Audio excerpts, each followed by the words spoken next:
Okay, here's the translated and rewritten version of your text, adjusted for an American English audience and expanded upon with a focus on vivid description and subtle elaboration. Hey, tonight we're going on a trip back to a time when life was tougher than you can even imagine, but also brimming with grit and optimism. We're headed to colonial America, where every single day was a battle for survival, and even the tiniest comforts felt like a real blessing. You're about to get a taste of what it was actually like to wake up in a world without running water, electricity, or even windows made of glass. And hey, if you're enjoying these stories, a like or subscribe would be awesome. I'm also curious to know where you're listening from. So drop a comment with your location and what time it is there right now. Go find a comfy spot, take a nice, slow, deep breath, and just let your body relax as we travel back in time together. Congratulations! You've just woken up in colonial America, sometime in the early 1700s. The first thing that grabs your attention isn't what you see, it's what you smell. There's a scent of wood smoke hanging in the air, mixed with something a lot more earthy. Maybe it's the livestock nearby, or maybe it's just a general aroma of a world where folks don't bathe all that often. Your nose wrinkles a little, but you're already starting to get used to it. That's how the human body works, you know. It adapts faster than you'd think. The good news is you're alive and reasonably healthy, which in this era is a pretty big deal. The bad news? Well, you're about to find out that almost everything you take for granted in modern life just flat out doesn't exist yet. But here's the thing that might actually surprise you. The people around you aren't all miserable. They're just living the only life they know, and they figured out how to find bits of happiness, even when things get really rough. If you were walking down a street in colonial Boston or Philadelphia, you want to stay alert for the cry of Gardaloo, a warning that someone was about to dump a chamber pot from an upstairs window. The streets themselves are something that would shock modern sensibilities. There's no garbage collection, no street cleaning, no sewage system. People throw their household waste directly into the street. Food scraps, broken pottery, old clothes, and yes, human waste all end up in the roadways. Add to that the droppings from all the horses, cows, pigs, and chickens that share the streets with people, and you get a picture of urban life that's hard to imagine. When it rains, these streets become rivers of filth. When it's dry, the waste turns to dust that blows around and gets into everything. The smell is something you'd have to experience to believe. And this isn't just in poor neighborhoods.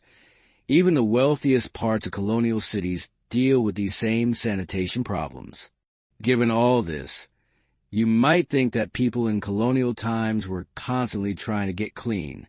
But here's something that would absolutely amaze a modern person. Most colonists almost never take baths. Not because they're lazy or don't care about being clean, but because the very idea of immersing your whole body in water is seen as dangerous, unhealthy, and possibly immoral. The typical colonial American might wash their face and hands once a day, using a cloth and a basin of water. That's it. That's the extent of their daily hygiene routine. Their bodies, from neck to toe, might not be washed with soap and water for months at a time, maybe not even once a year. Full-body bathing is reserved for infants, and even then, it's more about hardening them against disease than about getting them clean. Why this fear of bathing? Part of it comes from medical beliefs of the time. Many doctors believe that water can weaken the body or make it more susceptible to disease.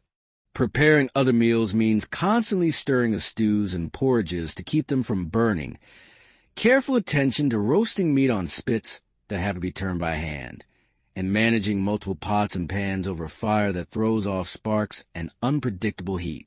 Burns are incredibly common, and a serious burn can easily become infected and kill you. Water for cooking and cleaning has to be carried from a well or stream, bucket by bucket. In winter, this might mean breaking ice and melting it over the fire. In summer, it means walking to the water source multiple times a day with heavy buckets that leave your shoulders aching.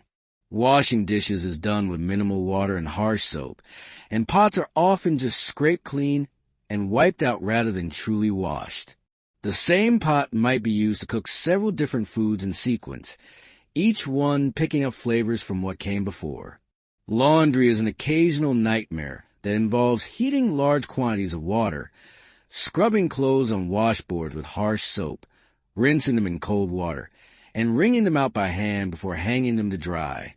Women often do laundry together as a community activity, sharing in the work and the large vessels needed to heat water. The rhythm of colonial work follows the seasons and the daylight. In summer, when days are long, people work as much as 16 hours a day. In winter, when daylight is precious, they work by firelight but mostly focus on indoor tasks like spinning, weaving, and tool repair.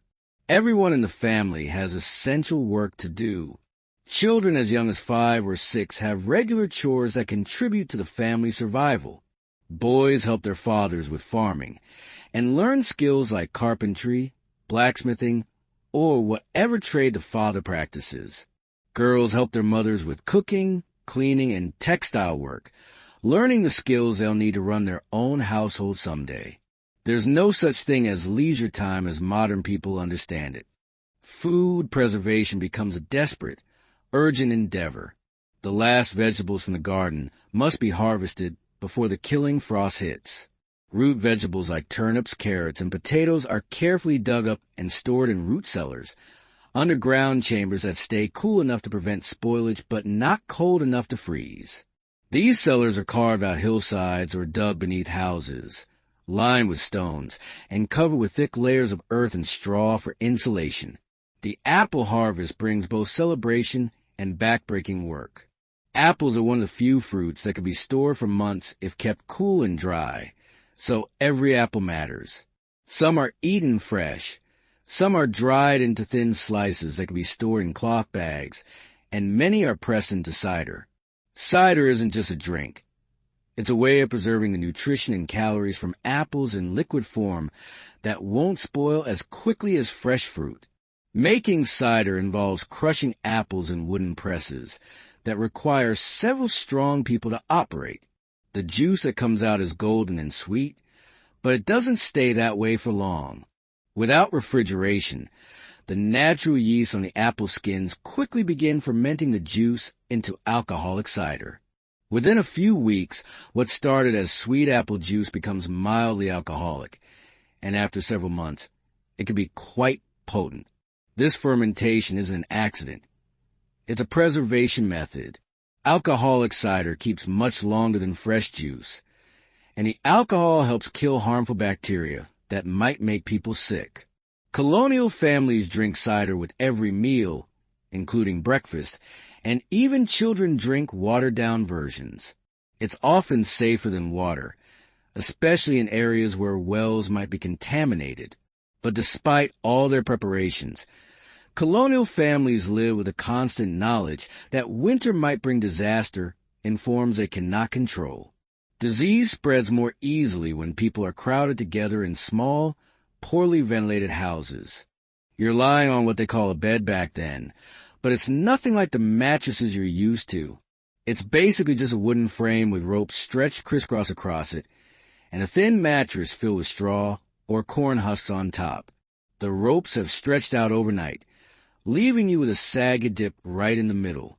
You can feel every single piece of straw poking through the rough fabric. Your back is aching in places you didn't even know backs could ache. That's just how sleeping goes around here. Everyone wakes up a little sore. The room around you is pretty dim, lit only by whatever sunlight manages to squeeze through the small windows. There's no glass in those windows. Glass costs more than most people make in a whole year. Instead, there are wooden shutters that you can close to keep out the rain and the cold, but that also blocks out most of the light. Some families stretch oil paper or cloth across their windows, which lets in a little light, but makes everything look hazy and kind of weird. You can hear your stomach grumbling. That's actually a good sign.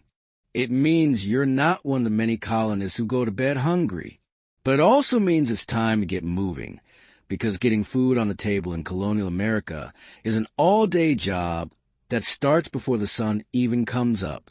The house is starting to come alive around you. You can hear the soft thud of bare feet on the wooden floors.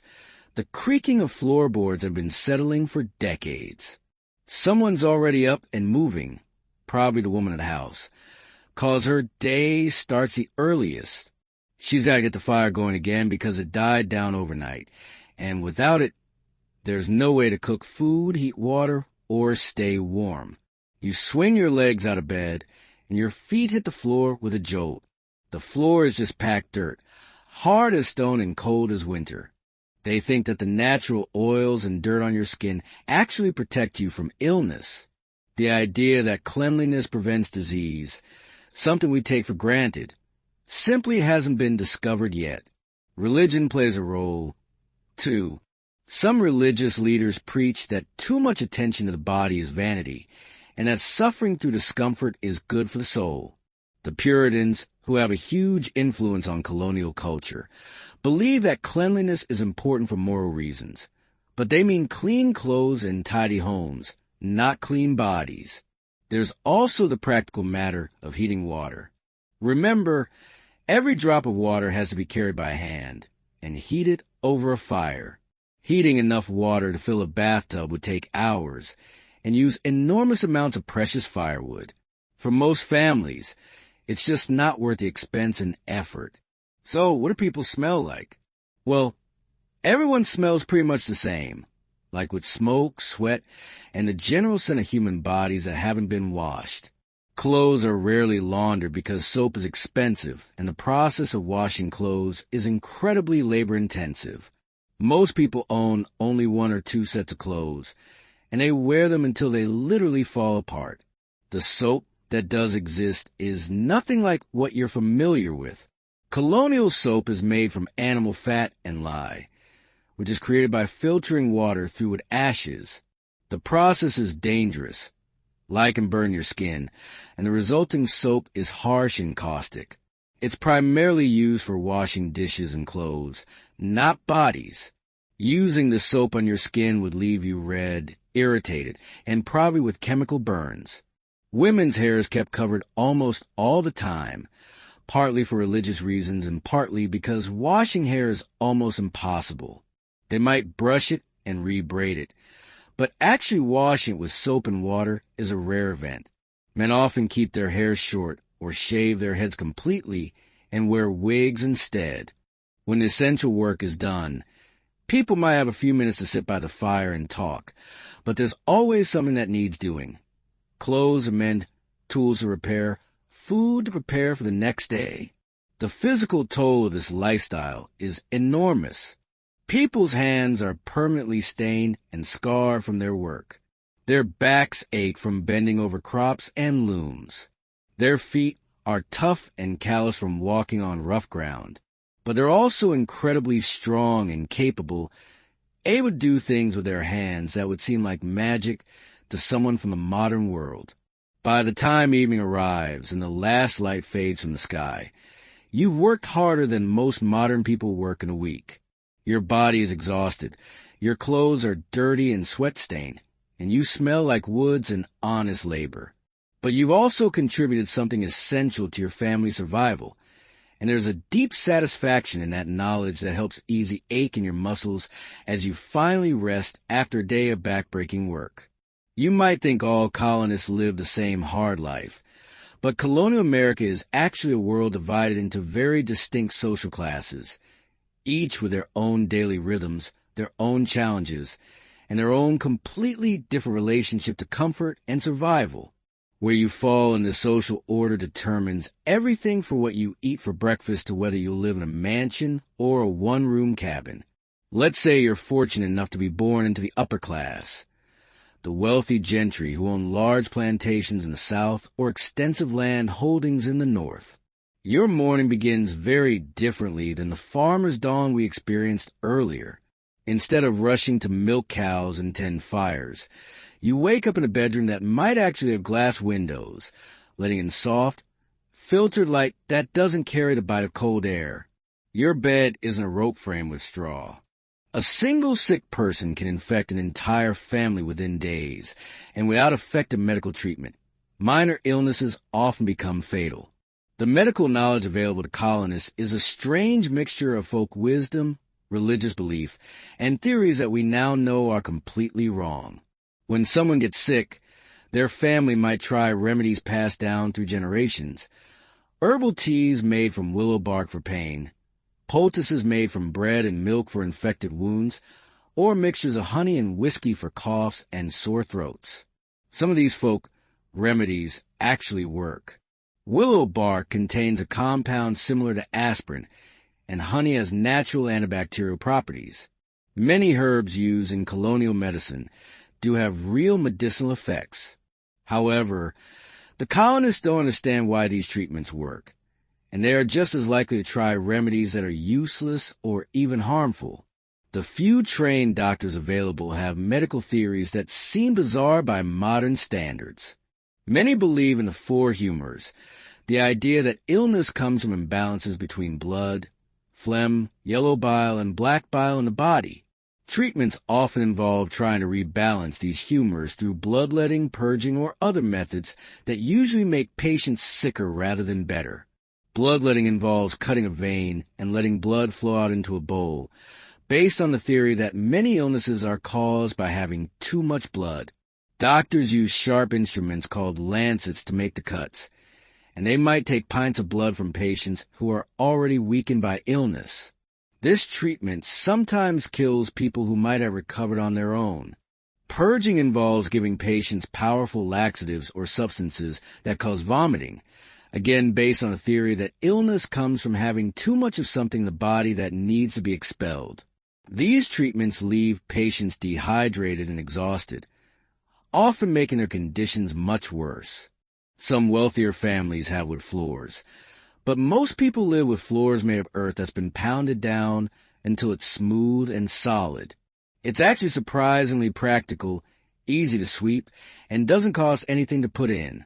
But it's always cold, and when it rains hard, sometimes water seeps up to the ground.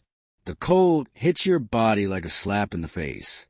There's no central heating here, obviously, and the fire that kept the house slightly warm yesterday evening has died down to just glowing coals. You can see your breath in the air. Everyone's breath makes little puffs of steam in the morning, even in summer. In winter, people sometimes wake up to find frost on the insides of their windows and ice in their water buckets. You're wearing the same clothes you wore yesterday, and the day before, and the day before that. This isn't because you're lazy or dirty. It's because most people in colonial America own exactly one set of everyday clothes. Maybe two if they're lucky. There's one set for everyday work, and one set for church on Sundays. The fabric is rough and scratchy against your skin. It's usually made of wool or rough linen, woven by hand and sewn by hand with thick, uneven stitches designed to hold up under years of hardware. Your clothes smell like with smoke and sweat and just general human living. But so does everyone else's, so nobody really notices. That's one of those weird things about living in a time when everyone smells pretty much the same. Your nose just stops registering it as unusual. It's background noise, like the sound of cars in a modern city. Walking to the window, you push open the wooden shutters and peer outside. The sun is just starting to rise, painting everything in that soft golden light that makes even the hardest life look beautiful, just for a moment. You can see other houses scattered around, most of them looking very much like the one you're in. Small, wooden, with steep roofs and tiny windows. The wigs can be cleaned more easily than natural hair. Hair is a constant concern, and removing it is sometimes necessary when lice infestations become severe. Lice are ubiquitous, absolutely everywhere. We're talking body lice, head lice, clothes lice. They're simply a part of life. Everyone gets them, from the poorest farmers to the wealthiest merchants. Even George Washington himself complained about wigs crawling with lice. People attempt to manage them by meticulously combing their hair with fine-toothed combs and boiling their clothes. However, completely eradicating lice is nearly impossible in a world lacking effective cleaning methods. The scent of unwashed bodies is simply background noise in colonial life. When everyone smells the same, your nose essentially stops registering it. It's similar to how people living near a paper mill cease to notice the sulfurous odor, or how city dwellers tune out the constant traffic noise. Your senses adapt to what's considered normal in your environment. But the ramifications of this widespread lack of sanitation extend far beyond mere smells and discomfort. Disease spreads rapidly in communities where people live in close proximity without proper hygiene. Smallpox, measles, influenza, and other contagious diseases can decimate entire families or even wipe out whole settlements. Medical knowledge is rudimentary, and there are no antibiotics or vaccines. When someone falls ill, their family can only offer hope and prayers, and try any folk remedies they know. Even minor infections can quickly become life-threatening. A small cut that gets dirty can lead to blood poisoning. A tooth infection can spread to the brain. Childbirth is incredibly dangerous because there's virtually no understanding of germs or sterile conditions.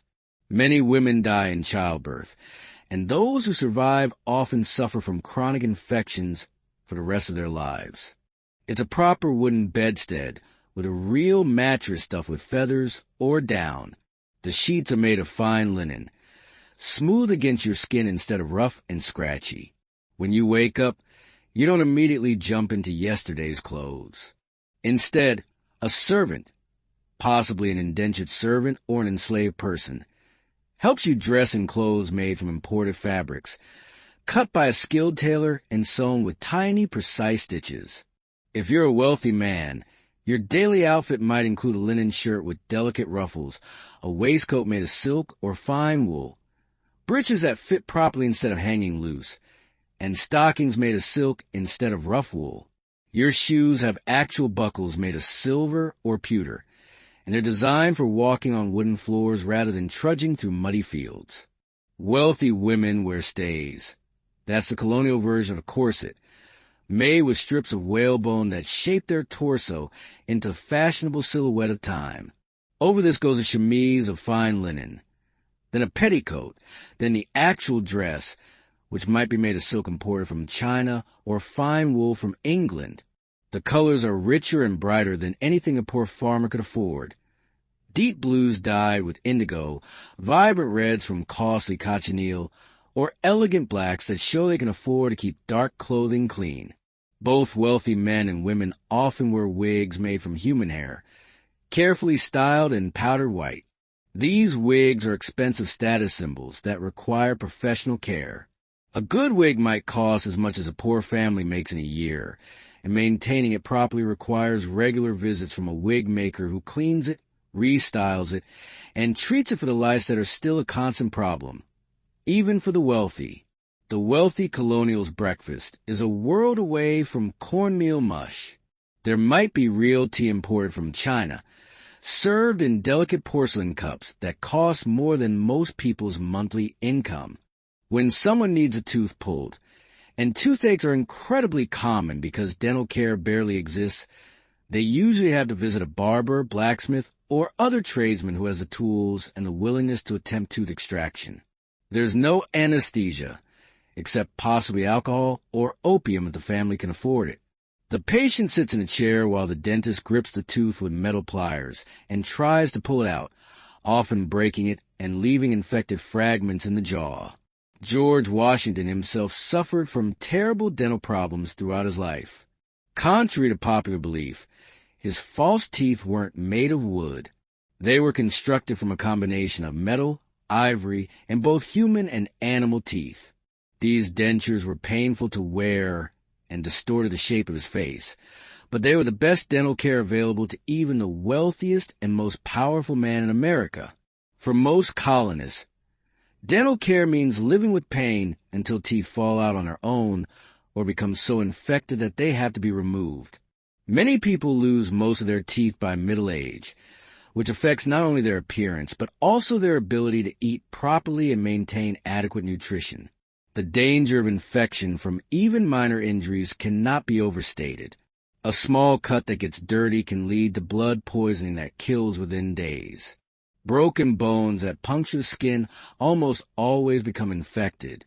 Childbirth, with its inevitable bleeding and tissue damage, is extremely dangerous for both mothers and babies. Women giving birth are attended by midwives, experienced women who have learned their skills through practice rather than formal training. These midwives know traditional techniques for dealing with difficult births, but they have no understanding of germs or sterile conditions. They might use the same tools and cloths from multiple births without cleaning them, unknowingly spreading infections that kill new mothers.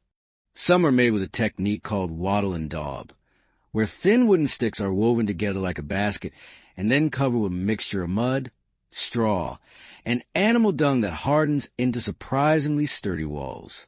The landscape looks different than you'd expect. There are stumps everywhere, big, thick tree stumps that show where massive trees once stood.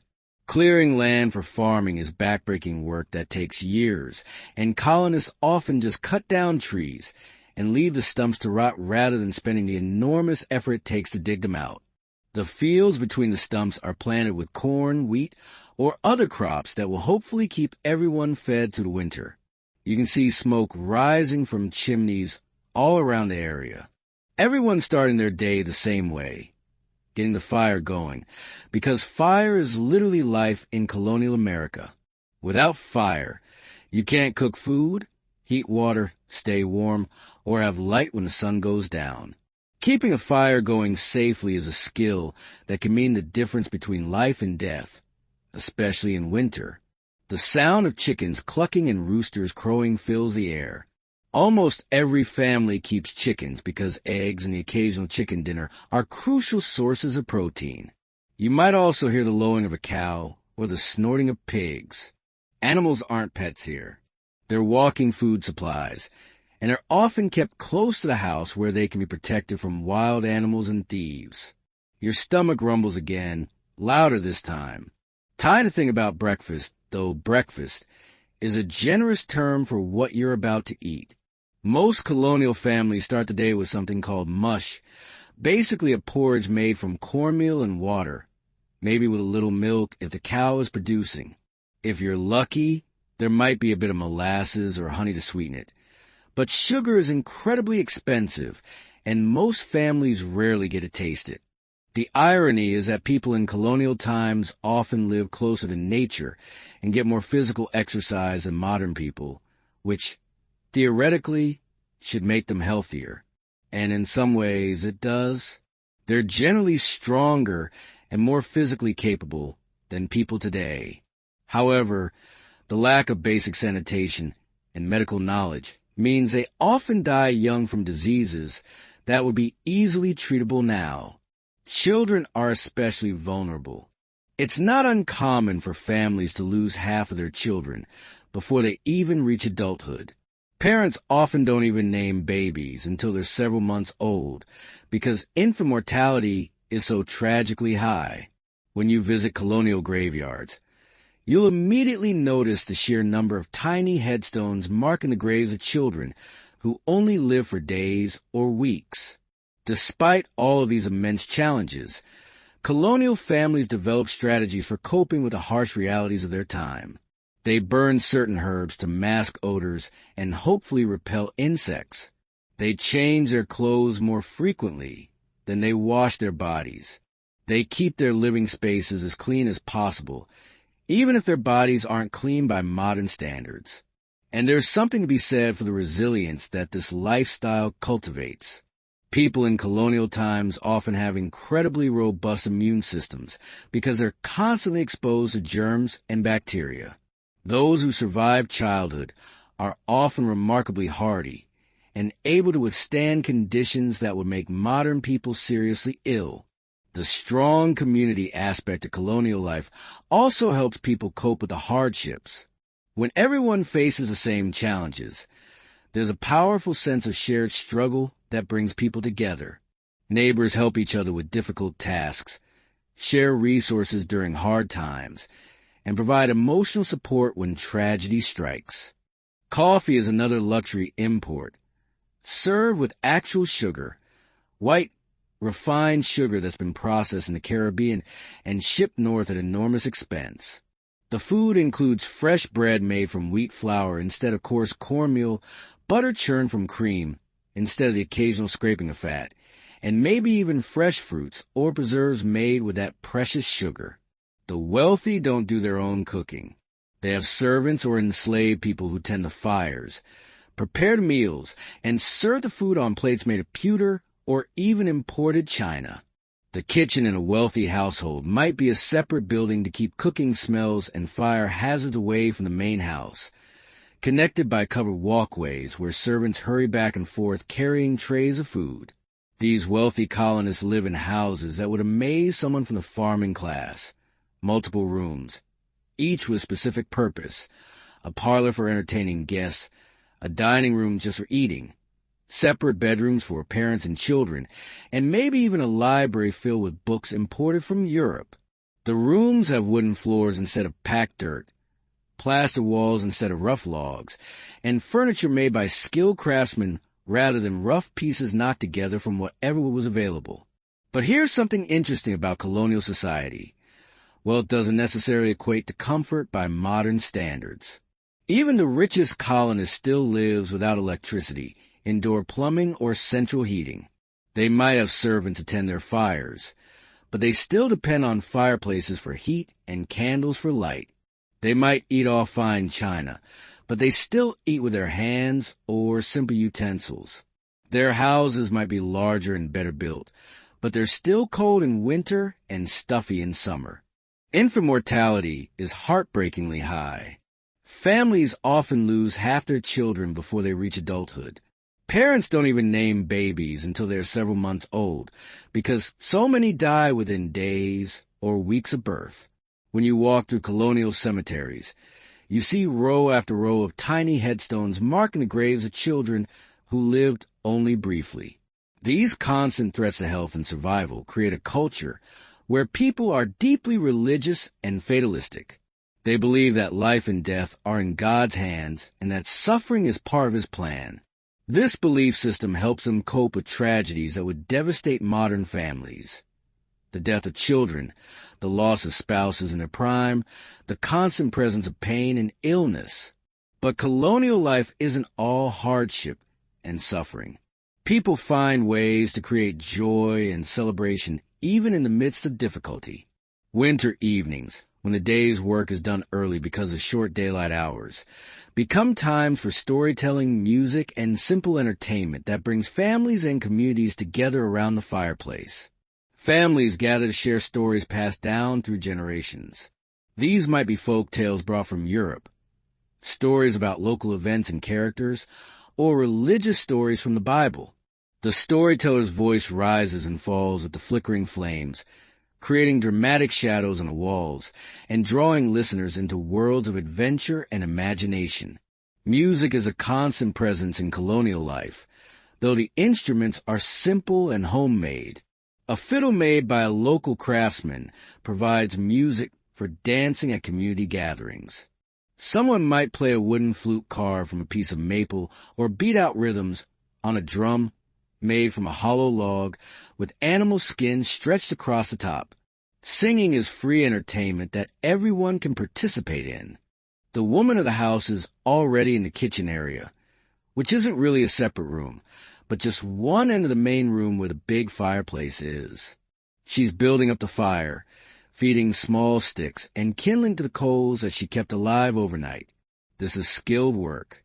If the fire dies completely, she'll have to walk to a neighbor's house to get live coals to restart it, because matches won't be invented for another century or so. You can hear the scrape of metal on metal as she hangs an iron pot over the fire. Everything about cooking here is heavy and hot and dangerous. The pots are made of thick iron that weighs more than you believe. The fire throws off sparks and unpredictable heat. Burns are incredibly common, and a serious burn can easily kill you because there are no antibiotics or modern medical care. Water for the mush has to be carried from somewhere else. Maybe a well, maybe a stream, maybe just a rain barrel where water is collected and stored. There are no taps, no pipes, no indoor plumbing of any kind. Every drop of water used in the house has to be carried in by hand, bucket by bucket. That makes you very conscious of how much water you use. Washing dishes means heating water over fire and using as little as possible. The smell of the cornmeal porridge starts to fill the house as it cooks. It's not an unpleasant smell, earthy and warm and filling. Your mouth starts to water because your body knows that this simple food is going to have to fuel you through a day of hard physical work. There's no such thing as sitting around in colonial America. Everyone, including children, works from sunrise to sunset just to keep the family alive and fed. While the food cooks, you might hear the sound of someone else in the family starting their morning chores. Maybe it's a crack of wood being split for the fire, or the squeak of a door as someone goes out to check on the animals. As you stand outside that colonial house, breathing in the morning air with all its complex smells, you're experiencing a world that's simultaneously harsher and more intimate than anything most modern people can imagine. It's a world where survival depends on community, where physical strength and practical skills matter far more than book learning, and where the simple act of staying alive through another day is an achievement worth celebrating. The sun is climbing higher now, and the day's work is calling. It's time to discover what it really means to earn your living with your hands, and you're back in a world where there are no shortcuts, no machines to do the work for you, and no safety net if you fail. The workday in colonial America begins the moment you can see your hand in front of your face, and it doesn't end until the last light fades from the sky. You're about to discover that staying alive in this era requires a level of physical exertion that would utterly exhaust most modern people within hours. Every single thing you eat, every piece of clothing you wear, every tool you use has to be created by hand from raw materials, utilizing techniques passed down through generations. Your empty stomach reminds you that the morning's cornmeal mush was just the beginning of a day primarily centered around food, growing it, preparing it, preserving it, and constantly worrying about whether there will be enough to last through the long, unforgiving winter. The difference between a bountiful harvest and a meager one is literally the difference between life and death, and that knowledge shapes every single decision a colonial family makes. If you're living on a farm, and remember, most colonists do, your day revolves around a never-ending cycle of agricultural work. Right now, in the early morning, you can hear the sound of animals that need tending. The cow needs milking, and that's generally a woman's job, although older children might help. The middle class in colonial America, the middling sort, as they call themselves, includes merchants, skilled craftsmen, successful farmers, and professional people like doctors and lawyers. These people work with their hands, but their work requires skill and education rather than just brute physical strength. A blacksmith, for example, needs to understand metals, fire, and complex tool-making techniques that take years to master. Walk into a blacksmith shop, you'd be hit immediately by the intense heat radiating from the forge, a special fireplace designed to burn charcoal at temperatures hot enough to make iron glow white hot. The air shimmers with heat waves, and sweat would start pouring down your face within minutes. The blacksmith works in this environment all day, using heavy hammers to shape red-hot iron into horseshoes, nails, tools, and all the metal objects that colonial life requires. The rhythm of blacksmithing is hypnotic. The roar of the bellows forcing air into the fire, the clang of a hammer striking an anvil echoes through the blacksmith's shop, punctuated by the sharp hiss as red-hot metal is plunged into water, a process crucial for cooling and hardening it. A highly skilled blacksmith can discern the temperature of the iron simply by observing its color, knowing precisely when it's ready to be shaped. If it's too hot, it becomes brittle and crumbles. Too cool, and it refuses to bend. The timing must be absolutely perfect for the desired result. Carpenters and cabinet makers ply their trade with hand tools, demanding exceptional skill for proper use. A master carpenter can shape a piece of wood with an adze, a sharp blade mounted perpendicularly to a handle, creating smooth, curved surfaces that look almost as if they were made by machine. They can cut joints with such precision that the pieces fit together flawlessly, requiring no nails or screws, using only wooden pegs and understanding the wood's natural properties. Families sing together while they work, mothers and daughters harmonizing while they spin thread, fathers and sons keeping time while they split wood. The songs might be hymns learned at church, work songs that help coordinate group labor, or ballads that tell stories of love, loss, and adventure. Children create their own entertainment from whatever materials are available. A piece of wood becomes a doll, a handful of stones becomes a game, a length of string becomes a toy called a whirligig that spins and buzzes when you pull it tight and release it. Boys might play with wooden hoops that they roll along the ground with sticks or car whistles from pieces of willow bark. Girls practice the skills they'll need as adults by playing with miniature versions of women's tools. They might have tiny spinning wheels, small looms, or doll-sized cooking pots that let them imitate their mother's work. These aren't just toys. They're training tools that teach essential life skills through play. Seasonal celebrations mark the rhythm of colonial life and provide breaks from the constant work of survival. Harvest festivals celebrate the successful completion of the year's agricultural work and give thanks to the food that will carry the community through winter. These gatherings feature the best food the community can produce: fresh bread, roasted meat, preserved fruits, and that precious alcoholic cider. Christmas celebrations are quieter and more religious than modern holidays, focusing on church services and family gatherings rather than gift-giving. The Puritans actually disapprove of elaborate Christmas celebrations, viewing them as too close to Catholic traditions. But other colonial communities mark the season with special foods, decorations made from evergreen branches, and small gifts that family members make for each other. Spring brings celebrations of renewal and hope as communities emerge from the isolation and hardship of winter. Even young children have jobs: feeding chickens, gathering eggs, carrying water, or sweeping floors. There's always work to be done, and everyone's labor is necessary for survival. The house around you is small and simple, but it represents an enormous amount of work. Every piece of wood was cut by hand and shaped by hand. Every nail was made by a blacksmith, one at a time. The windows, if there are any real windows with glass, cost more than most people earn in months. Nothing here was mass-produced or came from a store.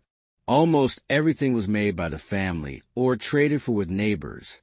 You're starting to understand something that modern people often forget: how much work it took just to survive in earlier times. Staying fed, staying warm, staying dry, staying healthy, these weren't things you could take for granted. They were daily challenges that required constant attention and hard work. But here's something beautiful about it.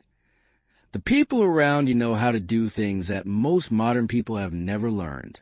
They can build a house, grow food, preserve meat, make clothes, cure illnesses with herbs, and create useful tools from raw materials. They're incredibly skilled and self-sufficient in ways that might surprise you. The porridge is ready now. The woman of the house ladles it into wooden bowls. There are no plates as you know them. Most families eat from wooden trenchers, which are basically thick wooden boards with hollows carved out for food.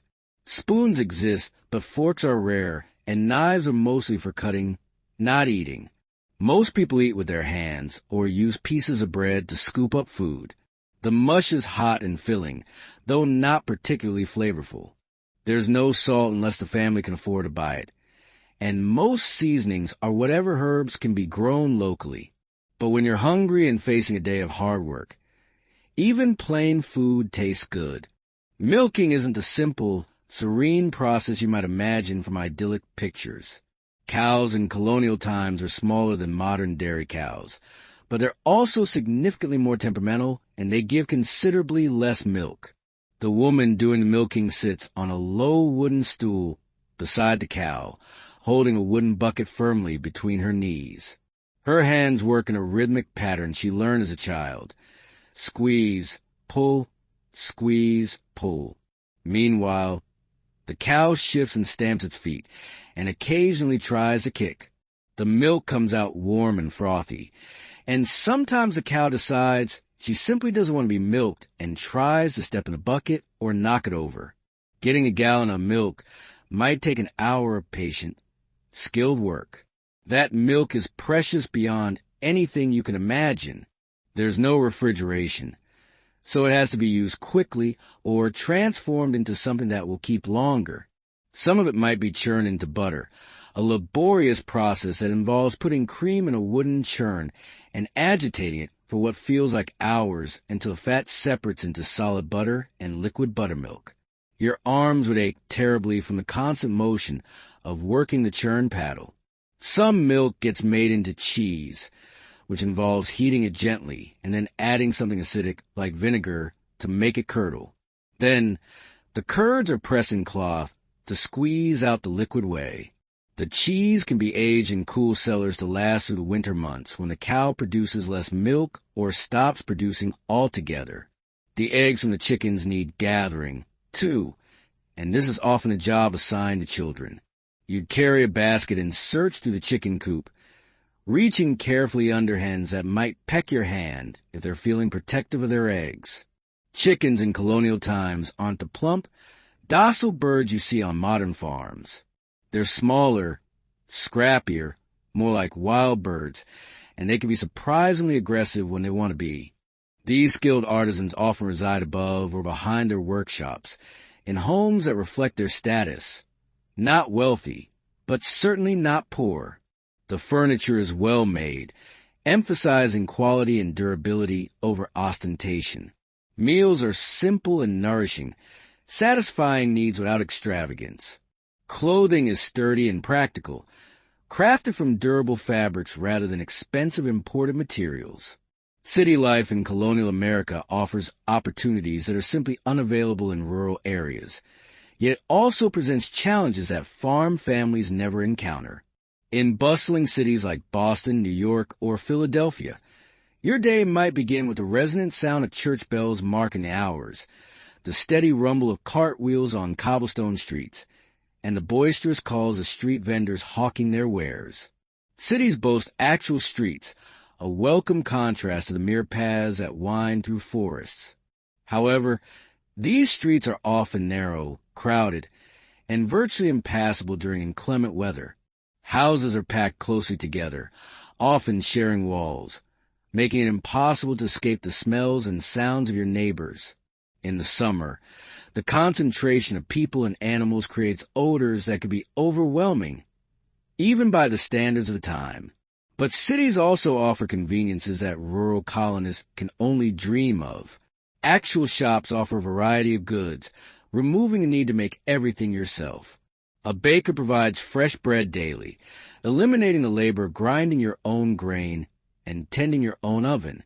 A tailor can create custom-made clothing, if you can afford it. An apothecary sells medicines and exotic spices, imported from around the world. Taverns serve as the vibrant social hubs of colonial cities.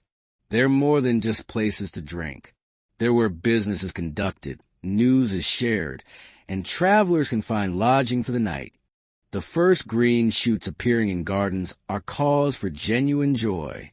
After months of eating preserved and dried foods, the return of migratory birds, the blooming of fruit trees, and the warming of the soil all signal that the cycle of life is beginning again. But even as colonists adapt to the rhythms of their challenging life, larger forces are building that will eventually transform their world completely. The relationship between the American colonies and Great Britain is becoming increasingly strained over issues of taxation, representation, and control. The British government, deeply in debt from wars fought partly to defend the American colonies, begins imposing new taxes to raise revenue.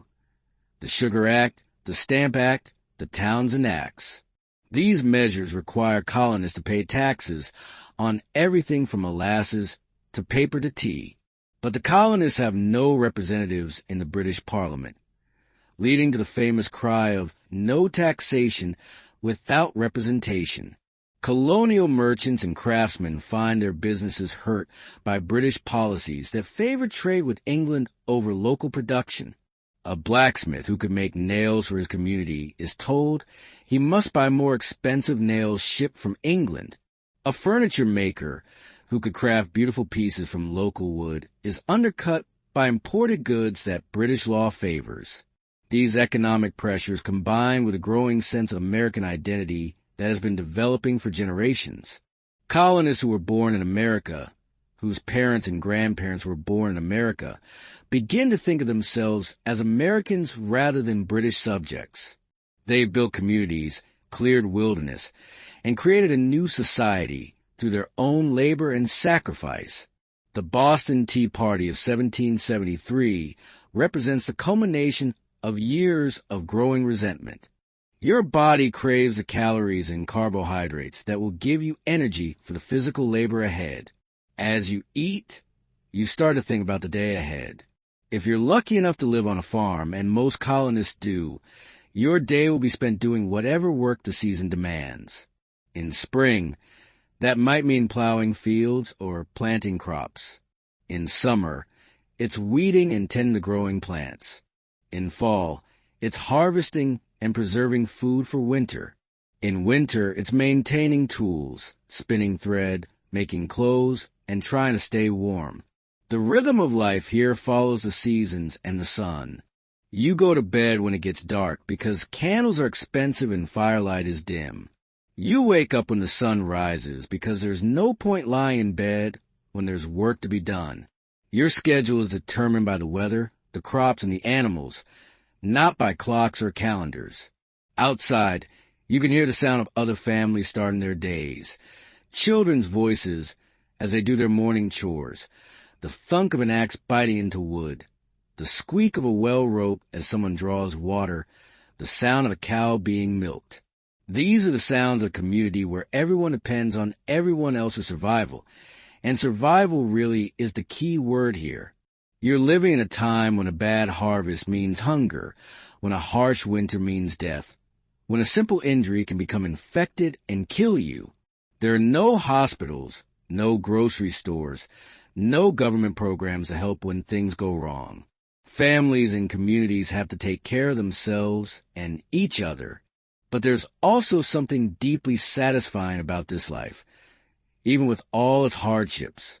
When you grow your own food, build your own shelter, and make your own clothes, you have a connection to the basic necessities of life that most modern people never experience. You know exactly where your food comes from and how much work it took to produce it. But the real work of colonial life takes place in the fields. If you're a man or a boy, you'll spend most of your day doing agricultural work that would break the back of someone not accustomed to it. Plowing a field means walking behind a wooden plow pulled by oxen or horses, holding the handles and keeping the blade at just the right angle to cut through the soil. The ground is rough and full of rocks and roots, so the plow jumps and jerks constantly, sending jolting shocks up through your arms and shoulders. You don't have neat, flat fields like modern farms. Colonial fields are full of tree stumps because cutting down trees is one thing, but digging out the massive root systems is almost impossible with hand tools. So farmers plant around the stumps and hope they'll eventually rot away. The fields are also full of rocks that have to be picked up by hand and carried to the edges to build stone walls. This rock picking is an endless task. Every spring frost pushes new rocks up from deep within the ground.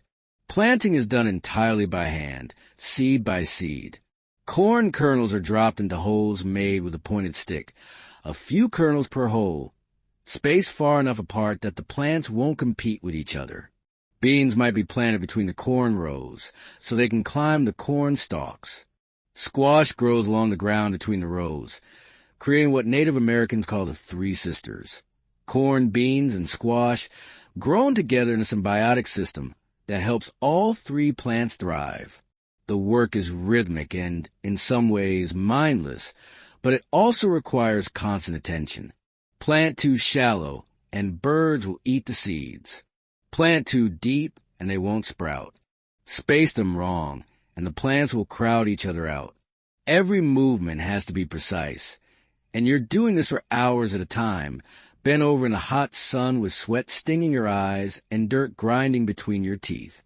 Weeding the crops is even more tedious. Upon entering a tavern, you'd be greeted by a pungent aroma of pipe tobacco, cooking food, and unwashed bodies, all mingled with the sounds of lively conversation, laughter, and perhaps a fiddle being played in the corner. The tavern keeper serves beer, ale, cider, and stronger drinks like rum and whiskey. Colonial Americans typically consume alcoholic beverages with every meal, including breakfast, largely because alcohol is often safer than water in cities where wells may be contaminated. Even children drink small beer, a weak alcoholic beverage that is less likely to carry disease than plain water. Education in colonial America varies greatly depending on your social class and geographical location. Affluent children, particularly boys, might be sent to formal schools or tutored privately, learning Latin, Greek, mathematics, and classical literature. The goal is to prepare them for higher education at institutions like Harvard, founded in 1636, or the College of William and Mary in Virginia. Middle-class children might attend dame schools, informal schools typically run by women in their homes, where children learn the fundamentals of reading, writing, and arithmetic. The dame who runs a school is usually a widow or unmarried woman seeking income, and she teaches a dozen or so children of various ages in her kitchen or parlor. Poor children, especially in rural areas, often receive no formal education whatsoever. They might learn to read from their parents or the local minister, but more often they go straight to work as soon as they're old enough to be useful. For them, education means acquiring practical skills: farming, cooking, making and repairing the things their families need to survive. Even children who learn to read often have limited access to books. The Bible is often the only book in most households, and children learn to read by studying its verses. When British law gave the East India Company a monopoly on tea sales in America, colonial merchants who have been importing and selling tea find their livelihoods threatened. The dramatic response, dumping hundreds of chests of expensive tea into Boston Harbor, shows how far the relationship between Britain and America has deteriorated. The punitive measures that Britain imposes in response, closing Boston Harbor, revoking Massachusetts charter, allowing British officials accused of crimes to be tried in England rather than America, convinced many colonists that they can no longer count on fair treatment from the British government. As tensions escalate toward armed conflict, the daily life of colonists begins to change in subtle but significant ways. Women organize boycotts of British goods, refusing to buy imported tea, cloth, or other products. They revive the domestic production of items they had been importing, spinning more thread, and weaving more cloth at home rather than buying finished goods from England. Men begin organizing militia units and practicing military drills on village greens. These aren't professional soldiers. They're farmers, craftsmen, and merchants who are learning to march in formation and fire muskets in coordinated volleys. They call themselves Minutemen because they pledge to be ready to fight at a minute's notice. The skills that colonists have developed through generations of hard living, self-reliance, practical problem-solving, the ability to endure hardship and strong community bonds, turn out to be exactly what they need to fight for independence. People who can build houses, grow food, make tools, and survive harsh winters without outside help are well prepared to create a new nation without British support. When the revolution finally comes, it brings new hardships but also new hope. You understand the value of simple things, like a warm fire or a dry roof over your head. The porridge is finished now, and it's time to start the real work of the day. Your body feels heavy and warm with food, ready for whatever physical challenges lie ahead.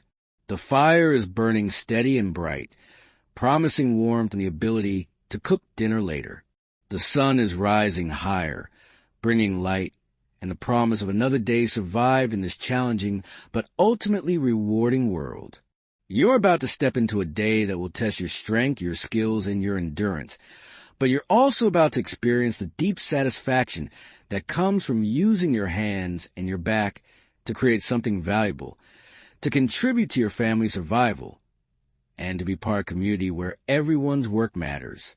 As you step outside into the crisp morning air, the first thing you notice is how different this world smells compared to what you might expect. There's a clean scented with smoke, yes, but underneath that, there's something earthier, more pungent. It's the smell of a world without modern sanitation, where humans and animals live much closer together than you're used to, and where the idea of taking a bath is almost unthinkable.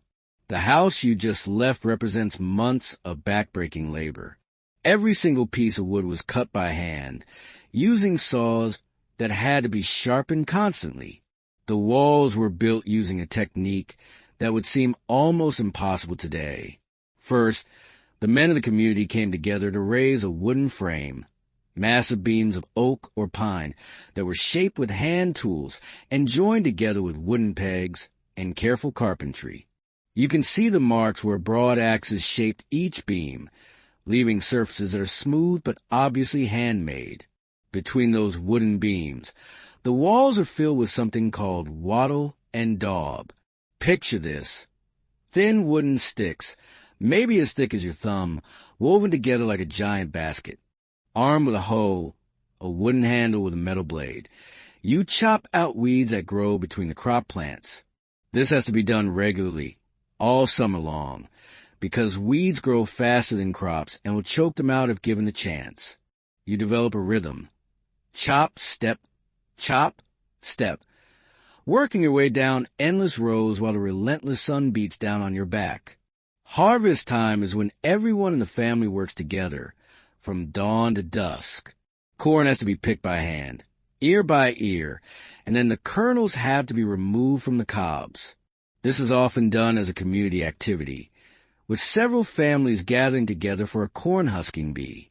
People sit in a circle, talking and laughing while their hands work automatically, stripping kernels from cobs and dropping them into baskets. Wheat and other grains are cut with hand tools called scythes, long wooden handles with curved metal blades. Using a scythe properly is an art that takes years to learn. You swing the blade in a smooth arc, cutting to the grain stalks close to the ground, while walking forward at just the right pace. Do it wrong, and you'll either miss the grain entirely or cut yourself with a razor-sharp blade. The cut grain has to be gathered into bundles called sheaves, then loaded onto carts and taken to a barn where it can be threshed, beaten with wooden tools called flails to separate the grain from the stalks. Then the grain has to be winnowed, which means tossing in the air on a windy day, so the lighter chaff blows away and the heavier grain falls into baskets. Food preservation is a constant, nagging concern because there's simply no way to keep things fresh for long. Meat gets smoked, salted, or dried into jerky. Vegetables are pickled in brine or vinegar. Fruits are dried or made into preserves with precious sugar or honey. Root vegetables, like turnips and carrots, can be stored in cool cellars, buried in sand or straw to keep them from freezing or rotting. Other books are incredibly expensive because they must be imported from Europe or printed on hand-operated presses, using paper made one sheet at a time. Religious life deeply permeates colonial society in ways that may surprise modern individuals. Sunday is not merely a day of rest. It's a day when everyone in the community is expected to attend church services, which can last for hours. The church building is often the largest and most impressive structure in town, and church attendance is both a religious duty and a social obligation. Puritan services in New England are known for their intensity. The congregation sits on hard wooden benches in an unheated building, listening to sermons that can stretch to 2 hours or more. The minister preaches about sin, salvation, and the perpetual struggle between good and evil, often using the fear of damnation to encourage proper conduct. People are expected to remain perfectly still and attentive, and falling asleep during the sermon is considered a serious breach of etiquette. However, church isn't solely about religion. It's also where the community gathers to share news, conduct business, and maintain social connections. After the service, people often linger in the churchyard, catching up on gossip, arranging marriages, and discussing practical matters affecting the community. Religious beliefs also profoundly shape daily behavior, extending far beyond Sunday services. The Puritans believed that hard work is a form of worship, that suffering builds character, and that worldly success may be a sign of God's favor. These beliefs help explain why colonists are willing to endure such difficult living conditions. They view hardship as an integral part of God's plan. Colonial communities organize themselves around shared work and mutual aid in ways that are vital for survival. Barn raisings bring together all the men in an area to construct a new barn in a single day. House raisings do the same for new homes. The Continental Army suffers terribly during the winter at Valley Forge, but the soldiers who survive are largely colonial farmers and craftsmen who already know how to endure cold, hunger, and discomfort. The women who support the war effort are already skilled at spinning thread, weaving cloth, and managing households without imported goods. As you drift off to sleep in your colonial bed, with the fire dying down to glowing coals and sounds of communities settling into nighttime quiet, you're experiencing the end of an era, the world you've lived in today, this world of handmade everything, of communities bound together by necessity, of lives shaped by the rhythms of seasons and the demands of survival, is about to be transformed by revolution and independence. But the character traits that this colonial experience has created won't disappear. The self-reliance, the willingness to work hard, the sense of community responsibility, the belief that ordinary people can solve extraordinary problems. These become part of the American character that continues to shape the nation for generations to come. The people sleeping around you tonight have already accomplished something remarkable. They've taken a wilderness and turned it into communities. They've transplanted European civilization to American soil and adapted it to new conditions. They've created a society. Here's the translation and rewritten version. Where a poor farmer's son can rise to become a skilled artisan, where communities look out for one another, and where your grit and determination matter more than what you were born into. In just a few short years, these very same folks will forge a brand new nation founded on ideas that seem pretty radical for the time. That government should exist to serve the people, not the other way around. That everyday citizens are capable of governing themselves, and that personal freedom and a sense of community can go hand in hand. Then comes a daub, a mixture that might make your stomach turn. It's mud, yes, but mixed with straw, animal hair, and often animal dung, cow manure, horse manure, whatever was available. The mixture is plastered over the woven sticks and left to dry into walls that are surprisingly strong and weatherproof. If you ran your hand along the inside wall of the house, you'd feel the rough texture where this mixture was smoothed by hand. Sometimes you can still see handprints in the dried daub where someone pressed too hard while working. These aren't perfect, smooth walls like you're used to. They're organic, uneven, shaped by human hands working with whatever materials the land provided. The roof above your head is probably made of thatch, layers and layers of dried straw, or reeds.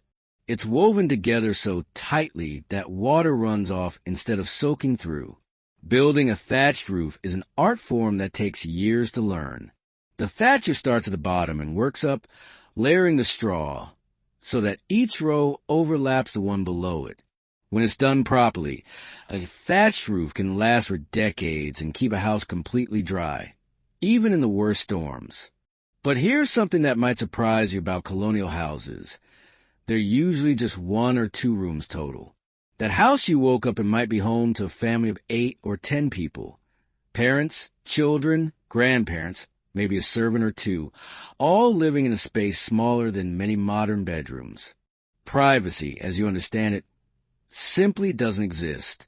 Everyone sleeps in the same room, Everyone shares the same space, and everyone knows everyone else's business.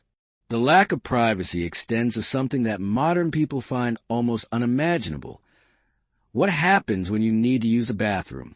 As you walk around the property, you notice a small wooden structure set back from a house, maybe 50 or 100 feet away. The smokehouse is a small building where meat is hung over smoldering fires for days or weeks. The smoke not only flavors the meat, but also preserves it by driving out moisture and creating chemicals that prevent spoilage. Tending a smokehouse fire requires skill. Too hot, and the meat cooks instead of smoking. Too cool, and it spoils before it's preserved. Making salt pork involves packing pieces of pork in barrels with layers of coarse salt. The salt draws out moisture and creates an environment where harmful bacteria can't grow. Salt beef, salt fish. These preserved foods can last for months and provide essential protein when fresh meat isn't available. While the men and boys work tirelessly in the fields, the women and girls have their own exhausting list of tasks that never end. Making clothes starts with growing flax for linen or raising sheep for wool. Flax has to be harvested, soaked in water until it rots slightly, then beaten and combed to separate the fibers. Sheep have to be sheared once a year, and their wool has to be cleaned, sorted, and prepared for spinning. Spinning thread is a skill that takes years to master. Using a spinning wheel, a woman draws out fibers and twists them into a continuous thread, carefully controlling the thickness and strength with subtle movements of her fingers.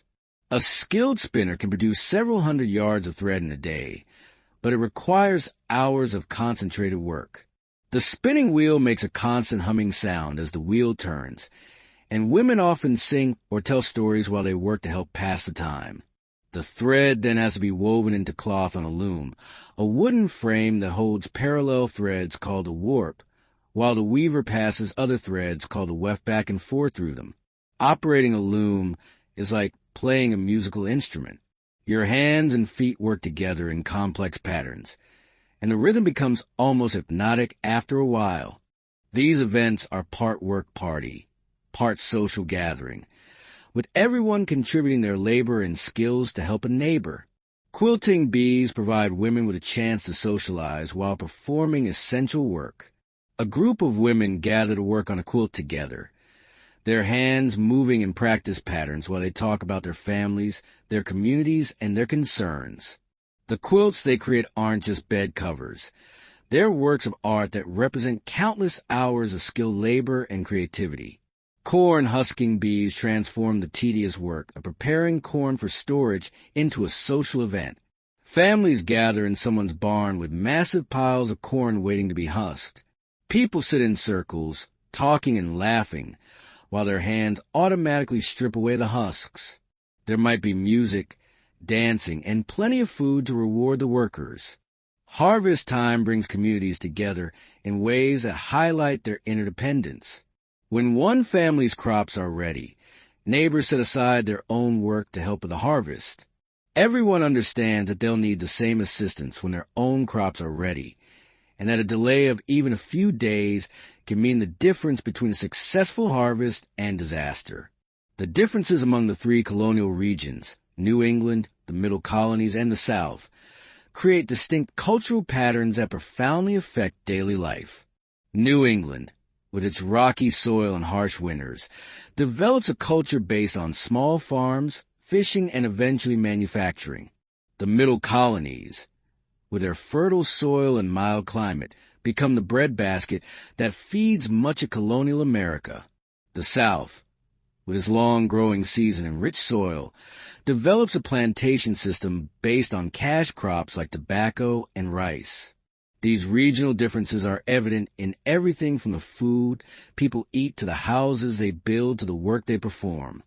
The day-to-day realities of colonial life, the need to pull together to survive, the satisfaction of a hard day's work, and the risks of giving too much power to far-off rulers have all prepared them for this revolutionary undertaking.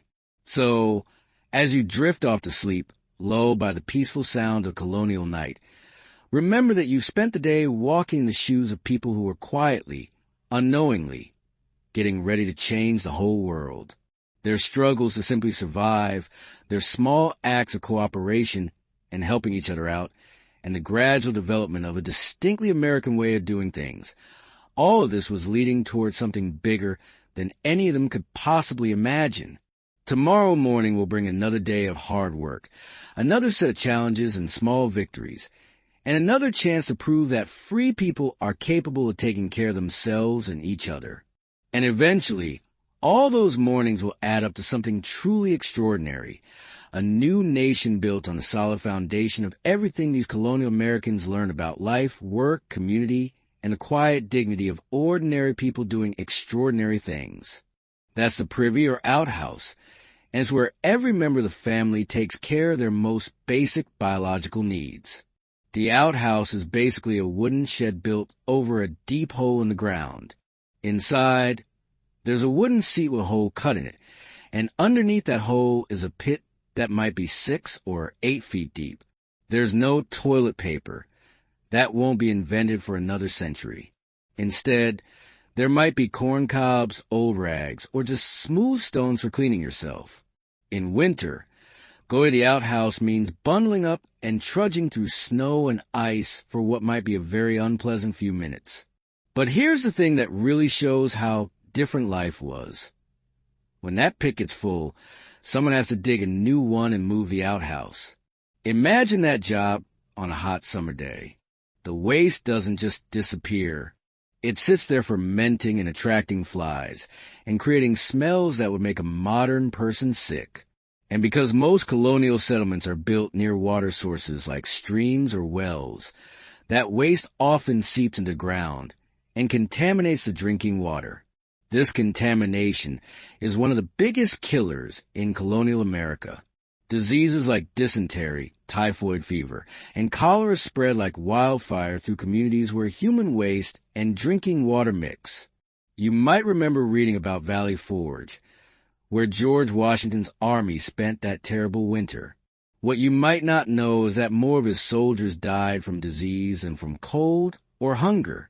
About 2/3 of the men who died at Valley Forge were killed by dysentery and typhoid fever, diseases that spread because of poor sanitation. When night falls or the weather is too harsh for a trip to the outhouse, families use chamber pots. These are basically ceramic or metal bowls that people use as toilets inside the house. Every morning, someone, usually a woman or child, has to empty these pots. And where do they empty them? Often, they just dump them out the nearest window. But even after the cloth is woven, the work isn't done. Wool cloth has to be fulled, washed and beaten to make the fibers lock together and create a denser, warmer fabric. Linen has to be bleached by laying it out in the sun and dampening it repeatedly over weeks or months. Then, the cloth has to be cut and sewn into clothes using patterns passed down from mother to daughter. All sewing is done by hand, stitch by tiny stitch. A woman might spend weeks making a single shirt, and every stitch has to be strong enough to withstand years of hard wear and harsh washing. The thread is made from the same fibers as the cloth, and needles are precious metal tools that are carefully maintained and never lost. Cooking is another full-time job that requires constant attention and skill. Every meal has to be prepared over an open fire in the fireplace, using heavy iron pots that hang from hooks and chains. Controlling the heat means moving pots closer to or farther from the flames, adding or removing logs, and constantly tending the fire to keep it at the right temperature. Bread baking happens in a stone or brick oven built into the side of the fireplace. First, a fire is built inside the oven chamber and allowed to burn until the stones are heated through. Then the coals and ashes are scraped out. Loaves of bread are placed inside on wooden paddles, and the opening is sealed with a door or clay plug.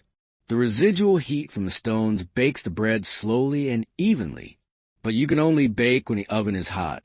So bread baking is a major production that happens just once or twice a week. Women often coordinate with neighbors so that several families can use the same oven on the same day, taking turns sliding their loaves in and out of the hot chamber. A New England fishing village looks and feels completely different from a Virginia tobacco plantation or a Pennsylvania grain farm. However, despite these differences, all colonists share the fundamental challenge of creating a new society in a land that is still largely wilderness. As the day winds down, and even in the stratified society where your birth largely determines your destiny, people from all social classes share certain fundamental experiences. They all depend on fire for warmth and light. They all worry about diseases and accidents that could end their lives without warning. They all live with a constant awareness that their survival depends on their own efforts and the support of their communities. As darkness falls and families gather around their fires, the social distinctions that matter so much during the day seem to fade a little. Rich or poor, city dweller or farmer, everyone faces the same basic human needs for warmth, food, shelter, and companionship. The flickering firelight creates a circle of warmth and safety that feels precious in a world full of danger and uncertainty.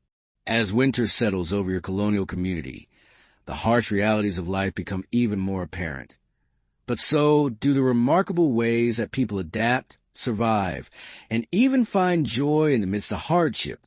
This is a season when the fragility of colonial life becomes most starkly visible, when a simple illness can become a death sentence, when staying warm becomes a daily struggle, and when communities either pull together or fall apart under the pressure of survival. The approach of winter brings a different kind of work, the urgent task of preparing for months, when the outside world becomes hostile and dangerous. You can feel the change in the air, that sharp bite that warns of frost coming soon. Every family knows that their survival through the coming months depends entirely on the preparations they make now, while there is still time.